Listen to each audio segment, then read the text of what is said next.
Assalamualaikum warahmatullahi wabarakatuh.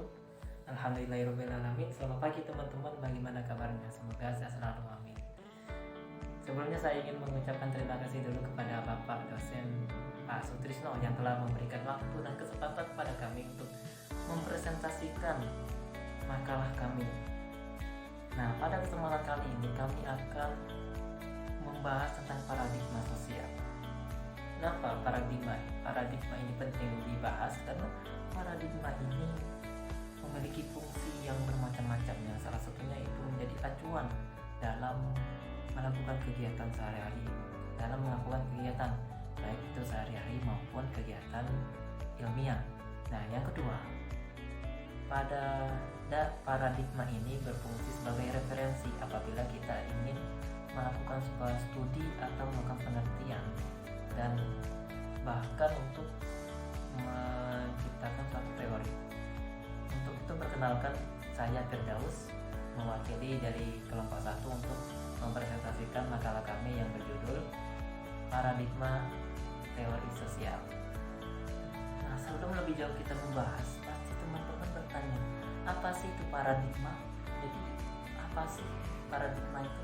Jadi paradigma itu merupakan sebuah kerangka berpikir atau sudut pandang yang dilakukan oleh para ilmuwan dalam melakukan sebuah teori atau melakukan sebuah penelitian karya ilmiah. Nah, paradigma ini diperkenalkan oleh seorang tokoh yang bernama Thomas Kuhn.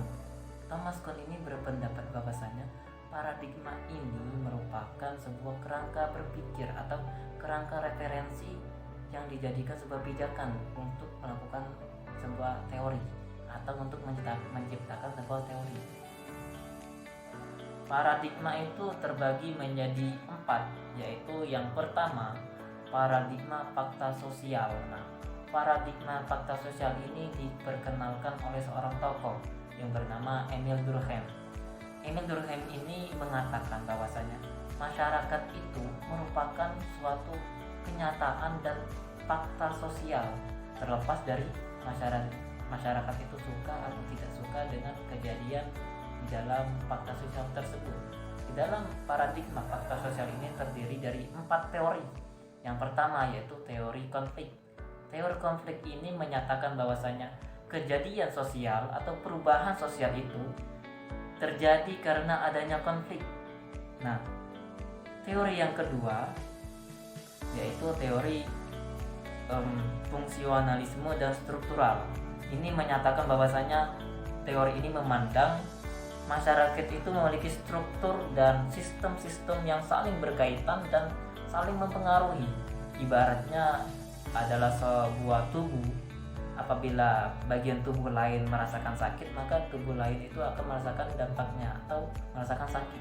Kemudian teori yang ketiga yaitu teori sistem, yaitu merupakan kesatuan dari berbagai elemen-elemen fungsi yang beragam dan membentuk suatu fungsi yang mapan dan memberikan suatu timbal balik. Jadi melakukan ada timbal balik di dalam teori ini. Kemudian selanjutnya yaitu teori sosiologi makro, sesuai dengan namanya yaitu makro. Maka di dalam teori ini menyebutkan bahwasanya analisis terhadap suatu kejadian yang besar dan membutuhkan waktu yang lama untuk menganalisisnya. Kemudian selanjutnya yaitu paradigma definisi sosial. Paradigma ini salah satu tokohnya yaitu Max Weber. Jadi Max Weber ini mengatakan bahwasanya hal-hal kegiatan atau fakta sosial yang ada di dalam masyarakat itu memiliki makna-makna tertentu, seperti contohnya yaitu adat istiadat atau upacara keadatan atau hal-hal ibadah yang ritual seperti itulah. Di dalam paradigma definisi sosial ini terdapat 3 teori, yaitu yang pertama teori aktor, yang mana ia menjelaskan bahwasanya di dalam membuat keputusan kita sebagai aktor itu turut andil dalam melakukan keputusan, yang mana di dalam keputusan itu kan di dalam masyarakat pasti ada norma atau nilai-nilai yang ada di dalam masyarakat. Kemudian teori yang kedua yaitu teori interaksionisme simbolik. Teori ini membahas tentang interaksi masyarakat yang individu antar individu, atau individu dengan kelompok, atau kelompok dengan kelompok yang memiliki simbol-simbol yang dapat dipahami oleh kelompok tersebut atau individu tersebut. Kemudian yang ketiga yaitu teori fenomenologi. Teori ini menjelaskan bahwasanya fenomena-fenomena atau kejadian yang terjadi itu disaksikan oleh panca indera kita. Paradigma selanjutnya yaitu paradigma perilaku sosial. Salah satu tokohnya yaitu Skinner. Jadi paradigma ini memiliki persoalan yang terkait dengan reward dan punishment. Teori yang digunakan paradigma yaitu teori behaviorisme dan teori pertukaran.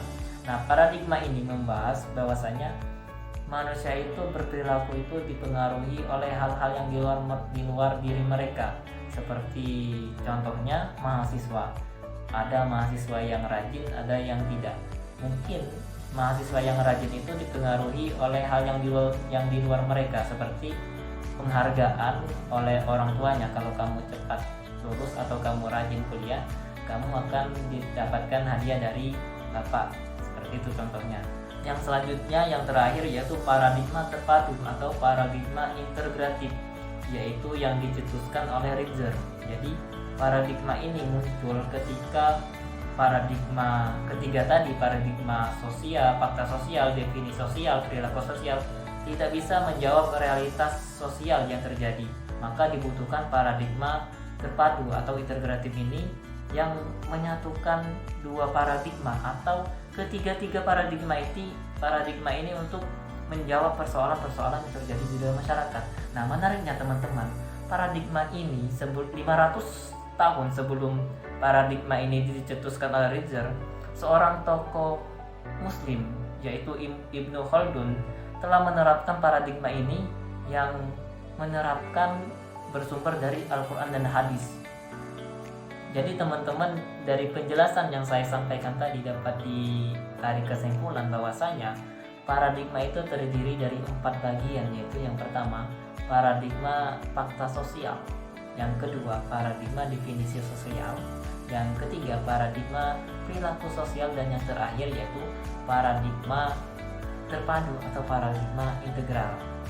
Mungkin ini yang dapat saya sampaikan teman-teman. Apabila terdapat kekurangan dan kesalahan mohon dimaafkan. Sekian dari saya. Wassalamualaikum warahmatullahi wabarakatuh.